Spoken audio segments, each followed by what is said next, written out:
আজ প্রথম দিন হোস্টেলে খেতে এসে এমন খাবার খেতে হবে তা কখনো ভাবিনি। यही नहीं अभी और सुनिए। আচ্ছা, তার আগে আমার এই বাড়ি থেকে হোস্টেল যাওয়ার দুদিনের রাস্তাটা এই 1 মিনিটের ভিডিওতে শেষ করি। তো প্রথমত সময় মতো বাড়ি থেকে বেরিয়ে চলে এসেছি স্টেশনে, আর এখানে এসে শুনি ট্রেন নাকি 6 ঘন্টার উপরেও লেট আছে।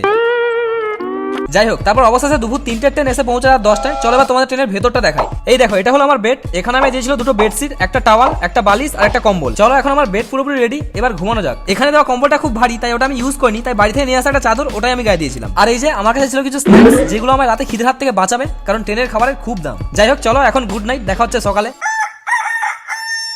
তো গুড মর্নিং বন্ধুগণ, কি অবস্থা সকলের? আমার তো অবস্থা খুবই খারাপ, একটা ট্রেন লেটের জন্য সব ট্রেন মিস হয়ে গেছে। চলো এবার ঝটপট করে ব্রাশ করে কিছু খাওয়া যাক, না হলে মনের সাথে সাথে এবার পেটটাও খারাপ হয়ে যাবে। এখন তো ব্রাশ করা কমপ্লিট, তারপর এলাম একটা গরম গরম কফি, যাতে একটু বড় বড় ফিল আসে। এমা শেষ হয়ে গেছে। যাই হোক, তারপর আমার সাথে যা যা হয়েছে সেগুলো আর ভিডিও করার সুযোগ পাইনি, আর অবশেষে ভালোবেসে চলে এলাম হোস্টেলে। আর এই হলো ভালোবাসার প্রতিদান। আজকে এতটাই, দেখা হবে আবার কাল হোস্টেলে।